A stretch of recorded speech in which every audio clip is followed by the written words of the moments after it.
Welcome, everyone. Thank you for joining us for today's webinar hosted by the Organization Development and Change and Workforce Education and Development program at Penn State. This is a monthly webinar series presented during your lunch hour. My name is Jenny Lee, and I'm a PhD candidate in Workforce Education and Development program. We also have Seven Giri, who is the moderator for Q&A session. Today, we're presenting Talent Investment as an Organization Design Intervention for Nonprofits, presented by Sally Loftis. In terms of the interactive format for this webinar, please use the chat feature in the Zoom platform. If you have any questions about the presentation, please use Q&A feature on Zoom. You can see the Q&A button at the bottom of the screen. The Q&A session will be at the end of the presentation. Our online Master of Professional Studies in Organization Development and Change are designed for professionals who need the skills and knowledge to effectively lead change in their organization. Furthermore, there is a PhD program in Workforce Education and Development with a concentration in Human Resource Development and Organization Development. Our program has created a continuous monthly webinar series with experts around the world. Today, our presenter is Sally Loftis. Sally Loftis is a managing director from Loftis Partners.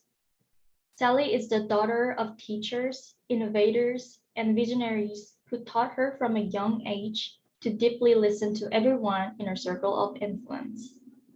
She has worked in mostly human resources roles and recently completed her master's thesis on pay equity and nonprofits. Sally also co-led the Equity, Diversity, and Inclusion Task Force at Penland School of Craft. And she partners with Wayfinding Partners and Brooke Graham to deepen and broaden the work and team experience. She is also a certified appreciative inquiry facilitator. Okay, now here's Sally. Thank you so much, Jenny, and to the entire group that are supporting this. And yes, my name is Sally Loftis. I use she, her, and hers pronouns. And I'm excited to join you today to talk about a subject that I'm very passionate about, which is talent investment. So I'm going to go ahead and get started just to talk a little bit about kind of some of the work that I do. I actually have my own human resources consulting firm, and some of the groups that we've worked with and some of kind of my previous employers are here. We work across a span of for-profits and nonprofits, funding intermediaries, corporations, just a lot of different groups, and across the globe as well. And so we focus a lot on pay equity, salary studies, workforce development in our work, and you're going to hear a little bit more about that today. So the title of this presentation is Talent Investment as an Organization Design Intervention for Nonprofits. So to kind of get us started, one is just know that even though I'm talking about nonprofits in this space, so much of what I'm going to talk about today applies to for-profits, government agencies, community organizations. So know that this definitely parallels across organizations. But I wanted to kick off with just a quick, kind of what is organization design if you're new to this space. And what I have on the screen is Jay Galbraith's 5-star model, which there are a lot of different organization design models that you can use, but I use this one for a couple of reasons. One is that it's pretty easy to remember. So if I'm sitting there and talking to somebody, I can pretty easily draw it up. Two is that I find with my clients, a lot of them, because this is more kind of an entry level model into organization design, a lot of my clients can relate to it pretty quickly. But just to remind you that organization design is really the backbone of an organization. It's that strategic framework that the organization kind of hangs on. And whenever you're making a design change, it should have impact throughout the organization. And I use the word reverberation here, thinking about the work, like that butterfly effect or Margaret Wheatley's work of around like really, it's kind of like a spider web, right? If you hit one part of it, the whole thing should move. So that's just a really basic intro into organization design here. One thing that I don't love about this model and a lot of models is that it's fairly linear, two-dimensional. And I continually ask, and this is kind of my background in human resources, is that where do people fit into this design model? So if you can see the model on the left-hand side, people is one of 5 pieces around here. And I don't know about you, but I don't know that people really just fit into one little oval in a design model. And part of that is because in the past, and certainly we have this currently, is that employees are viewed as assets to the organization, which is great, but unfortunately that turns into more of a quantitative approach to employees and employees becoming numbers. And what happens is we lose out on the complexity that humanity brings us. And we're going to talk a little bit about that today and how the pandemic has brought that out. But just know that that's kind of one of my pieces, is always trying to bring fully human people into the work. And that means that it's not really kind of in neat boxes for us to design. So thinking about organization design and people, as I said, the pandemic has really accelerated a lot of things that were actually already happening before the pandemic. So one is that the workplace is shifting. As any of you know who are in the workplace or looking at the workplace, there's a lot going on. And I have just one of so many articles I could have put up here around kind of the workplace evolution and some recent research that Gallup released a couple of weeks ago. And what happened is that really people are moving jobs quite a bit. The workplace has changed. There's a setup of hybrid, remote, some work, obviously in person has to be in person. There's a lot of work design change that's happening. So thinking about, how can we do asynchronous and synchronous work as a team, as an organization, in the city, across the globe, things like that. There's also a shifting workforce. This headline here talks about the Great Resignation, which I have to admit, I really don't like that name for this because it doesn't really capture what's going. It's really a huge shift that's happening in the marketplace, because it's not like people are resigning and not looking for other jobs. They're actually going to jobs, and they're going to jobs that pay more, that give them flexibility and autonomy, and that provides them opportunities for advancement, which are the 3 things that Gallup came out with a couple of weeks ago. And also we're finding that people are moving, of course. I don't know how many of you, maybe you've moved or you've had people in your circle move in the last 2 years. So there's just a huge shift of where people are located as well. And also a huge shift of jobs that have opened up because of remote and even globally. And then, of course, we've had a shifting world. The pandemic, for those who were kind of surprised by the pandemic, it's definitely changed our world. Obviously, there's a lot of other things going around, with climate change, with different regions of the world, but the world is shifting. And for those who've studied complexity and chaos theory, you probably saw this coming, but that's really kind of the world we're living in now, is that chaos theory. So today I want to walk you through an example that I've done with this work called talent investment, which I'm going to give you an introduction to in just a minute. And I want you just to think about that this is really an intersection of several streams of work and thought.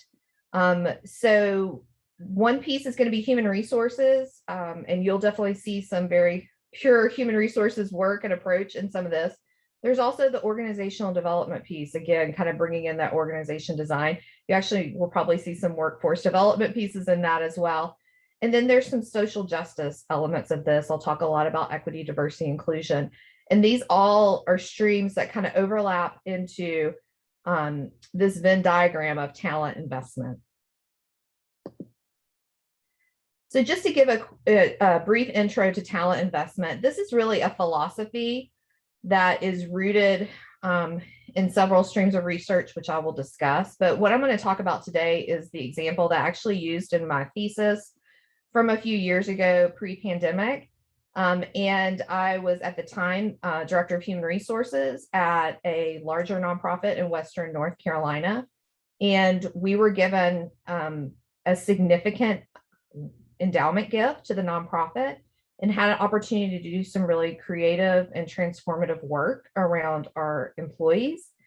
And so we decided to have a strategic outlook on that and approach. And so we folded in some action research to help us develop this work so that we could really look at structural changes and pay changes that increased employee engagement. So to describe the talent investment philosophy, on the screen on the left-hand side, there is a model here called the talent value chain, the social sector, with kind of orange and green boxes and arrows and some blue arrows in there as well. And this is from a study conducted by Rusty Stahl. The reference I have here on the slide is one from 2017, but he originally started this work in 2013. And it was really, his work was driven by how do we help people who fund nonprofits really fund the work done by staff.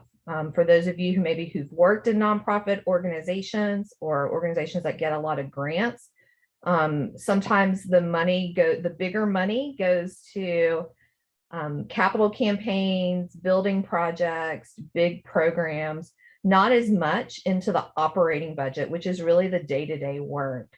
There's kind of a joke in the nonprofit space that nobody really wants to fund, new trash cans, right? But they really, sometimes that's just what you need to make things work. So this is really about helping funders, but also for me in this example, as an organization, look at, we had this investment, this big endowment gift. How can we be strategic and increase our organizational performance? So in the bottom left corner of this model is something called the pro-talent culture. And there are several bullet points underneath that we're going to talk through in just a second. But if you follow the blue arrows up into the orange space, you see that if you have this pro-talent culture, it increases your staff morale and engagement, which then enables excellence in organization performance. And there's a yellow arrow above it that shows that's kind of the link to organization design. Is really, we're really trying to increase performance. A lot of times our organization design interventions have that goal. So we're going to talk through some of the structural interventions that we went through for this.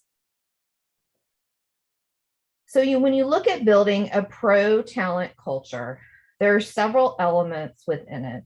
One is around recruitment of new employees from the time that they, you can think about hearing about your organization. There's some brand awareness there to, really being hired, onboarding, things like that.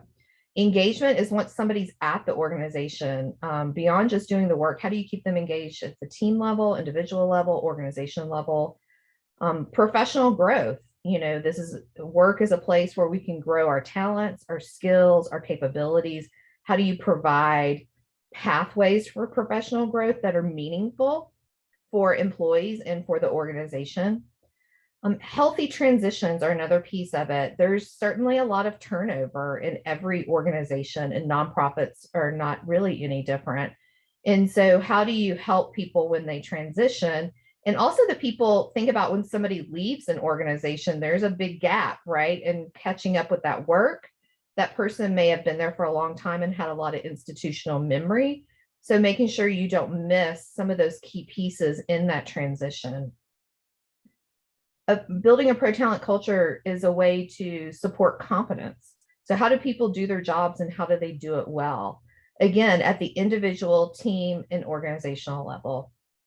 And then kind of what are the workplace norms? To be able to define this, I usually ask people, what's it like to work here? Or a question might be like, you're working at Penn State. I'll use this example since I'm doing this. You're working at Penn State when, what are the norms? And it might be, you see, a logo or, somebody uses a certain phrase. So that's really kind of really building a culture that aligns with your mission, vision, and values. And on here, you can see there's different bubbles of feedback. I do a lot of employee feedback sessions at organizations where I just go in and ask about pay, benefits, and opportunities for advancement. And so a lot of times I'll just ask, how do you know you're being paid enough? And, these are some of the answers. I could fill so many slides with feedback here, but, these really kind of summarize some of the themes that I hear a lot in this work is that here on the bottom left in the blue one is that there's not a clear path for growth. A lot of times we talk about like opportunities for advancement, the concept of ladders and lattices. And there's really, especially in flat organizations, there's not really ladders anymore, but it's really creating a lot of opportunities, a lot of layers of opportunities for advancement. In the pink one, kind of in the center, it talks about including the cost of housing and childcare when determining salaries, which we will get into. In the top right, there's a yellow bubble that talks about the general lack of trust and stability. There's just really trust is connected in a lot of ways to design and leadership interventions, which we'll get into. And then also in the bottom right is a green circle that says we need to pay a living wage and we've got to be part of that change. So really the living wage conversation that again has really, I feel like, come to the forefront in the pandemic is one that was there before the pandemic. Just more people know it and understand the language around it. So to get into a little more detail around kind of that structure, again, thinking about organizational design, and we were looking at kind of people and rewards. This was the pay structure we had at our nonprofit. And this is really what I would call a traditional one, because I've worked in a lot of organizations and I haven't really seen any that are that different in the past, is that there's a triangle here with multiple levels. And the bottom or the base of the triangle was based on government rates. And government rates would be like kind of what minimum wage is, which now is driven sometimes by city, by community, state, federal levels, and then also some of the salary regulations that are related to the, for those in the United States, the Fair Labor Standards Act. And then, so that would typically kind of start the floor of the pay structure. Then we got into nonprofit study rates, where it's basically doing salary surveys, right? Using compensation reports that give you similar organizations. So if you'll see the arrow going to this image on the right, that's kind of a pie with 3 different pieces going in a circle, is that what we found is that we would do salary comparisons with nonprofits. And whenever we went and looked at it, nonprofits have lower pay. And that is a little bit debated, I will say, in the field, because if you look overall, you may not see that. But once you start digging into the data and start breaking it down by gender, race and ethnicity, ability, sexual orientation, you see a lot of discrepancies in pay. So there definitely nonprofits do have lower pay than for-profit organizations.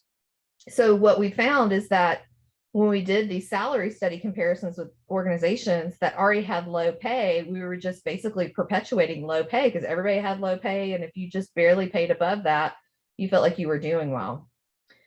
So then, of course, going back over here to the triangle, the other piece of pay-based structure, of course, knowledge and behavior, kind of what experience you have, what skills you bring, and then what the market supports.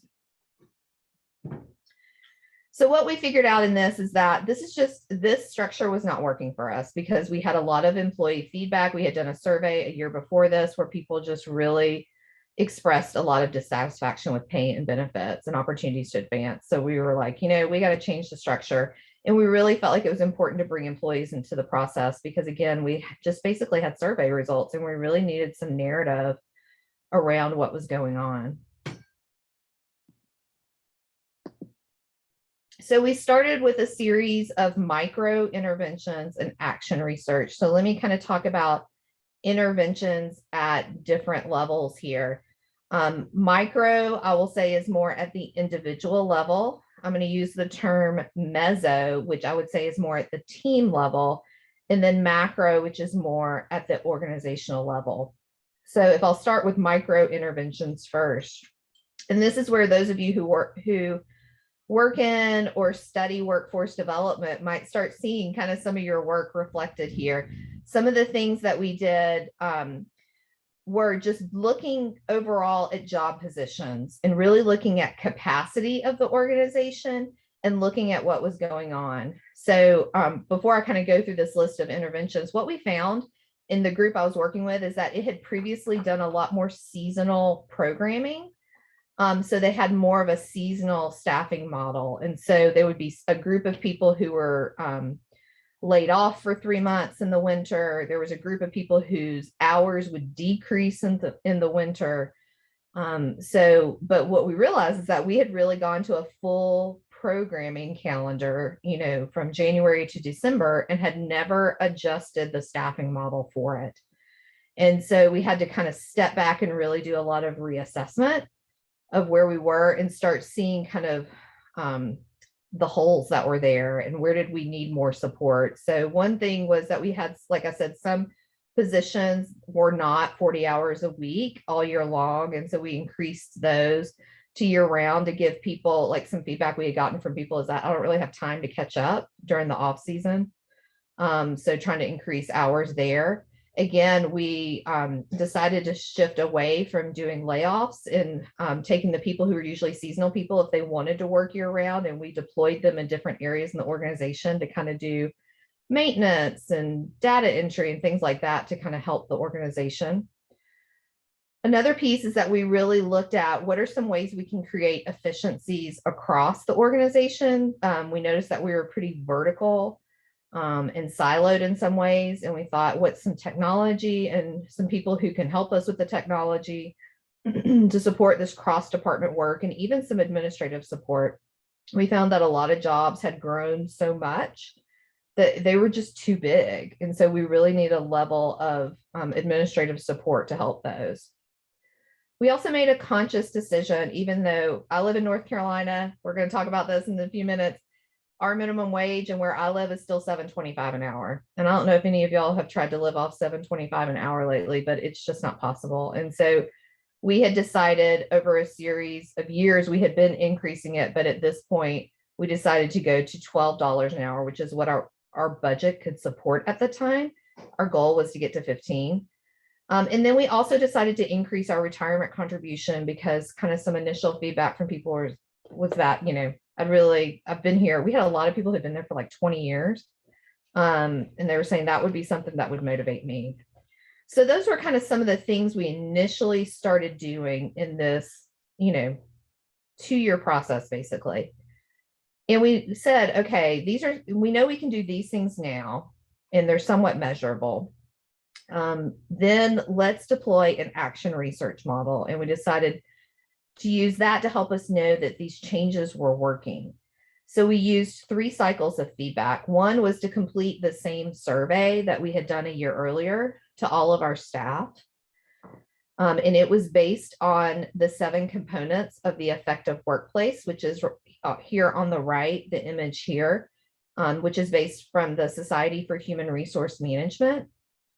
And we had used that survey before, decided to use it again so we could compare results. Our second piece was doing focus groups with non-supervisory staff. At this point, I had launched into my thesis work and was, well into my literature review and work, and was realizing that there was very little feedback and research around people who weren't in leadership positions in nonprofits and what they thought about pay and benefits. So it was really important to me to gather that feedback in our organization, because really a lot of this work was, I would say non-supervisory staff in the organization I was in, you would call them frontline workers now. A lot of the work we were doing at the intervention level, it was going to be the biggest impacts for them. Then the third cycle was doing some individual interviews with supervisory staff. So asking some of the same questions we asked in the focus groups, but then really kind of getting at the team level of what did leaders need for support and for leading their teams in this work.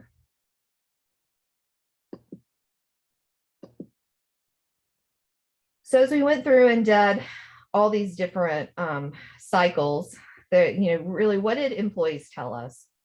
So when you looked at the survey results, we were actually surprised by how much, just from the micro level interventions, how there was just an overall increase in most categories around employee satisfaction. We definitely, structural and pay changes had made a difference in employee perceptions, and kind of how we measured that was one piece is we had a lot less people with negative feedback around that. This again was a very quantitative approach, but we saw it across the board, but specifically less negative feedback in pay and job structure.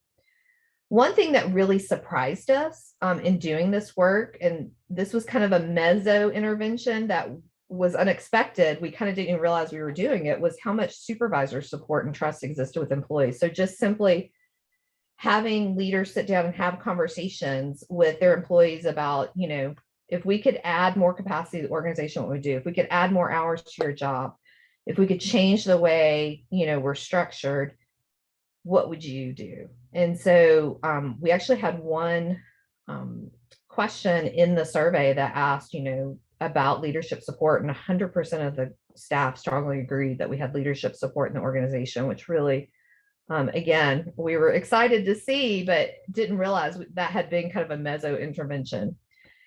But we also realized there were still changes that need to be made for advancement, job autonomy, and creativity in work. Getting down to the focus groups with non-supervisory staff, and this is, you'll see, kind of from the employee feedback session comments I provided earlier, really connecting pay satisfaction with a living wage. So many people were like, I'm not trying to get rich working here. I just want to be able to pay my bills. And again, the benefits that were most valuable to them were around basic necessities like insurance, financial wellness, childcare. That for this group in particular, employees felt like there weren't many opportunities to advance. For this organization in particular, we were in a small community and no other comparable organization. So it's not like they could go to another organization and do something different. But again, it was also a small organization. We had about 65 employees. So there was only kind of so much you could do. And then also, people really were looking for creativity in their jobs. They wanted to be able to make more decisions and have a level of creativity in their work that brought them job satisfaction. And I think this, this was back in 2018. So fast forward to 2022, where we are now, to think about how autonomy and flexibility are real key drivers in the job market right now. Of like, I think this was kind of the beginning of that, of understanding that our employees really wanted more autonomy in their jobs. When we got to supervisor interviews, we asked them, like I said, kind of some of the same questions, and then kind of the impacts as a leader and at the team level. And they shared that the structural changes were really helping. They could feel the difference of the increased capacity in the redesigned roles. They could see kind of that efficiency, increased capacity, general satisfaction out there. That supervisors really measured their team success by their employees not being stressed and just doing their jobs well, which was kind of interesting. People said, this is great work. The micro interventions are great, but we need to still keep doing the work. And that, again, that supervisor and executive support had really helped so much, which again, was not something we had really designed intentionally, but realized was super important in the process. So I'm going to take the last few minutes of this presentation and walk you through kind of what I call the macro interventions. So again, micro, we're really at the individual level around job design, structure, pay, hours. Meso was that level of leadership support, kind of having those conversations with employees. And again, not realizing we did it, but it certainly created that reverberation, as I spoke about in organizational design, within the organization. So I'm going to walk you through, based on the action research, what we decided to do at the macro intervention level. And you'll see on the screen that the STAR model, organization design model, is up on the screen again. And you'll see that I have yellow stars beside people, rewards, and structure, because this is really what we connected. We saw that we were doing in this work, that it was very deep, intentional work in the organization. So we came up with 3 macro interventions. And I'll walk through these each in detail. 1 was organization planning with minimum wage. 2 was cost of living as a key pay factor. And then 3 was a pay raise system linked to employee development.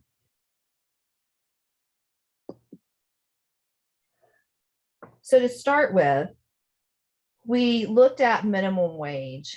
And again, there's been a lot of conversation about this, especially in the last 2 years. And as I mentioned before, where I was in this organization, and honestly, where there's a lot of places still in the United States, I'm not sure kind of globally how all that pans out, but in the United States, there's still a lot of places that follow the federal rate, which is 7.25 an hour.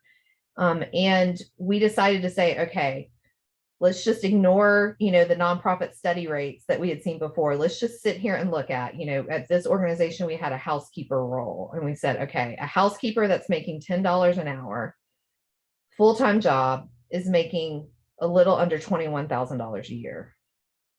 And I don't know about you if you've tried to live on that lately, but it's just really difficult. And honestly, we started saying, they actually qualified for benefits through the government. And is that really what we're supporting? Again, we had a maintenance technician role that was at 14 hours and the base pay was at 29,000. Again, really great wages where we were, but really just stepping back and saying, who is this human being that's coming to work for us? And what are they having to deal with in their lives? We were like 29,000, they could barely find housing, much less kind of support any kind of level of living that would help them thrive at work. So we decided to say, okay, let's look at this base pay structure that we were working with and start with the government rates, and let's make some intentional decisions. So we did this over a series of years. A lot of organizations say, I can't afford to raise, above the government rate, which I always kind of say, yes, you can if you plan for it. So we decided over a series of years, every year we were going to increase our internal minimum wage, which of course increased all the pay within the organization. So we didn't have pay compression, but to intentionally raise that because we knew that was really a pain point for our employees and for people we were recruiting into the organization. So the next piece we decided to look at, again, as we were looking at this minimum wage stuff, we started looking at the cost of living in our area. And what I have up on here is a table that outlines this at the United States level. And I will talk about it at the North Carolina level here in a second, but this is based on the Bureau of Labor Statistics. They conduct a consumer expenditure survey on a pretty regular basis. And this is actually a different number. We were working with 2018 numbers. This is 2020, which is the latest numbers available. But we started looking at what is it, when our employees are telling us, like, I just want to live here, I just want to pay my bills. What does that mean? Like, what's the cost of housing? What's the cost of food, healthcare, things like that? And so when you look at the USA level, you can see that annually, this is across households. So realizing anywhere from a single person to people with multiple people living in the house, different ages, different incomes, things like that.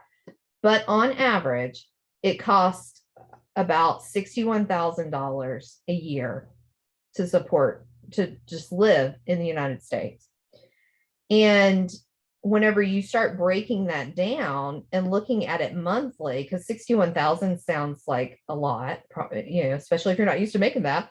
When you start looking at it monthly, you can kind of start see, at least for me, I start relating to some of these numbers. So, housing, and that's whether you own or rented an apartment, repairs, maintenance, about $1,784 a month.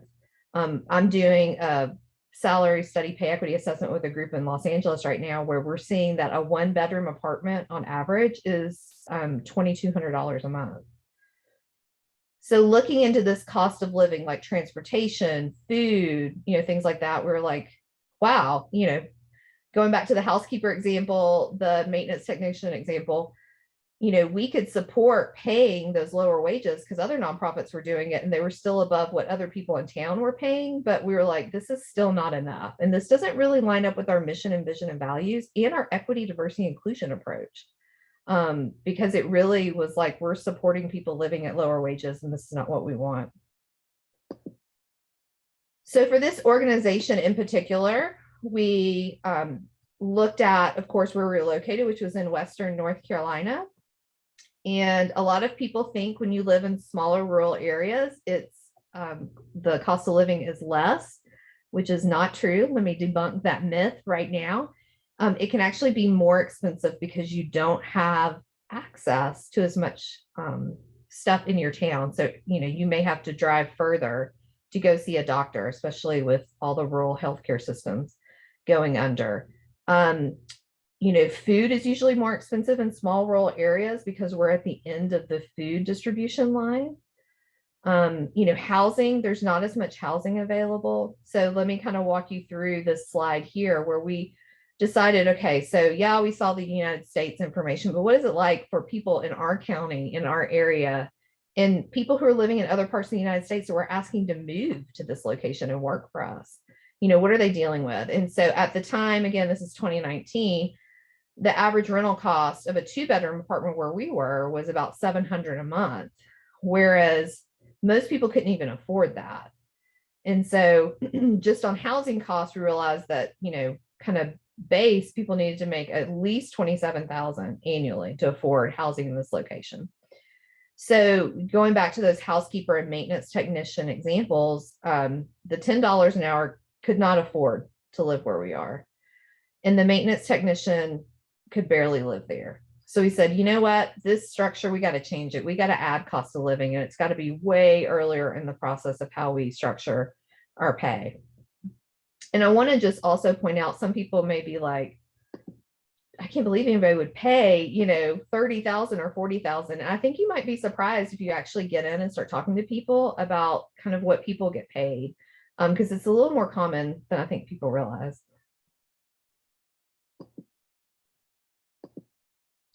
So we decided that we were going to change our pay structure. And so on the left is the triangle with the different levels where the government rates and those nonprofit study rates, kind of that traditional structure is. And on the right is basically how we decided to change our structure, which was that at the bottom, of course, you have the US employment laws. We're always going to follow those. But we said, cost of living is really going to drive how we structure our pay from the beginning.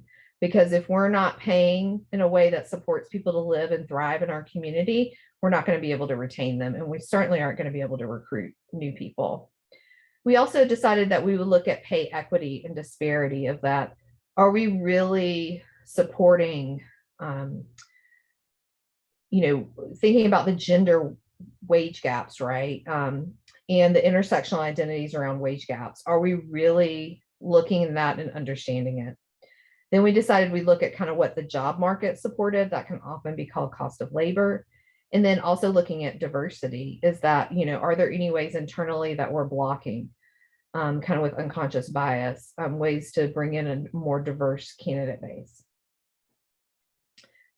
So here's why we went to that structure. We decided, so kind of again, this is the contemporary structure that we use. That's a triangle with multiple levels, having the US employment laws on the bottom, the cost of living as that base, because we wanted to really understand, again, what are we asking people to commit to when they come here and work here? What's the economic outlook? If we're asking somebody to come and move across the country to work here, what's the housing situation they're having to deal with? Actually, in this, I don't have it in here because of kind of the multi-million-dollar endowment gift we received. We actually used part of it to buy housing that we rented out to employees to help us with that.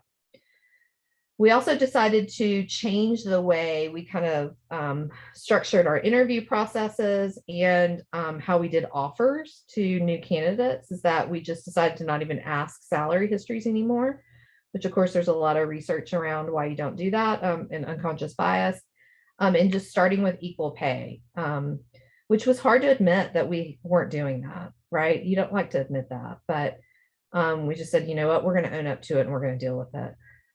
And then around the job market, we looked at competitive pay, flexibility, and autonomy. We were saying, okay, how can we create jobs and restructure jobs that support flexibility and autonomy, that give people, we actually had a really high percentage of people who are also practicing artists that worked there. So a lot of them wanted the flexibility to have their artistic practice and work at the same time. And how do we structure that? And then we decided to broaden our criteria and really look at when we're recruiting and how the jobs are structured. Do we really need somebody with a high school diploma, with a 4-year degree or a master's degree? Is there any kind of lived experience? Are there any other experiences that are just as equal? So that's kind of the work we did there. And then the last piece is that we decided to change our pay raise system and link it more to employee development. So why we did that, one is that we decided and understanding in our equity, diversity, inclusion work that one size doesn't fit all. We realized that the one way people could really get pay increases is through merit increases, which were based on subjective criteria and performance reviews. So we said we need to kind of remove that because I think there's bias there and look at different ways that are very clear for people. And we also used the feedback from those focus group surveys and interviews that people said, I want ways to grow here. So we decided to, break this down into different kind of lanes, I would call it, for pay raises. So one is, rewarding longevity. There's not a lot of people who stay a long time at organizations anymore. We wanted to reward people that. Skills development. So we wanted to kind of incentivize and motivate people to develop their skills. Obviously, job expansions. And in here, we talked about kind of managing interns, and we had work study students, on-call responsibilities, things like that. And then what we called, just basically kind of special projects, bonuses, as different organizational projects came up. And this helped us because then we could say, we know how many people are going to, for instance, hit their 5-year anniversary this year. So from a budgeting standpoint, we were able to predict this a little bit more. So again, we could go back to planning those increases. So I feel like I have thrown so much information at all of you, but that's just really kind of an overview of what I did around, again, an organizational design intervention at multiple levels that was really focused on talent investment at a nonprofit. And I'm excited to kind of hear, answer any questions you might have and hear from the group. So I'll pass it over to Jenny and Sagun. Hi, thank you for your presentation. We have a couple of questions here. Right off the bat, what is the difference between cost of labor and cost of living? Sure, yeah. So I will say a lot of times when people are looking at pay, especially, and I think this from the organizational level, having been in human resources, right? And if you maybe work with a firm that does salary studies, comparisons, things like that, a lot of times they'll use the term cost of labor, which is basically what are comparable organizations paying that are actually hiring people. And so a market could support lower wages. Like, for instance, we were having an issue with where I was, our cost of labor was much lower than the actual cost of living was. So the cost of living is what does somebody need to survive and thrive in a community. So that's what I find is a lot of organizations will prioritize cost of labor when they really need to set it beside cost of living and look at both of them. Thank you. Another question is, how can I get buy-in for your pay raise system in my organization? Oh, wow. That's a big question. I think one is that it's really thinking about starting, all of this is thinking about it's a journey, it's an evolution. So starting the conversations. One is really important to get employee feedback in that process. So again, as I said, for us, we had a lot of quantitative feedback, but we were missing the qualitative research, right? We were missing the stories and lived experiences and the narratives from people. And that completely changed how we viewed it. So I would say one is really getting that employee feedback and listening to people. We actually had outside facilitators come in and do those sessions for us. So even there wasn't that kind of unintentional block of, somebody in the organization listening to it. Two is, I think, is helping people increase their understanding around unconscious bias, right?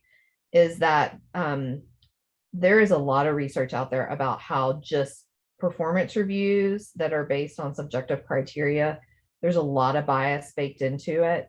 And so helping people understand that, and then looking at how can you open up multiple ways for people to get pay increases rather than one, actually expands the capacity organization and takes some of the stress off leadership and even the HR group that's implementing that. So I would kind of start employee feedback and really kind of looking at unconscious bias and having that discussion in the system.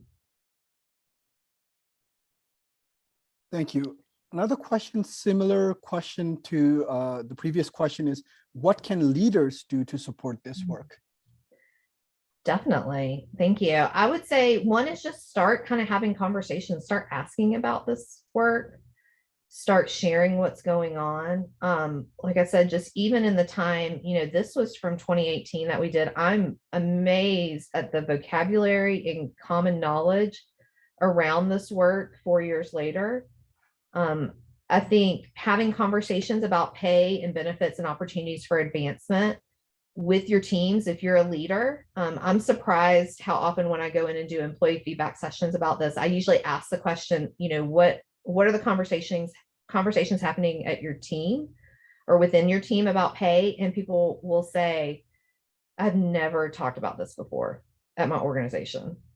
We've never talked about it as a team, because a lot of times pay is really secretive, and increasing transparency there builds trust on multiple levels. So I think just starting kind of where you are and starting to have those conversations, and then asking those questions in kind of those situations where you can influence decisions is helpful.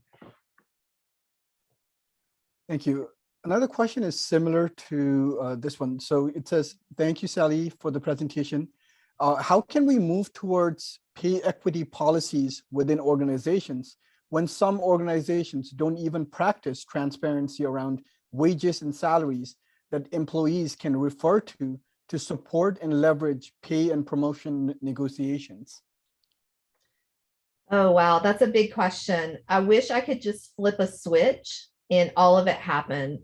For me and kind of my own work, it's kind of looking at it one organization at a time in my own practice and work. So I think being able to do the work where you are and influencing there, and eventually kind of that reverberation happening as more and more people are doing it.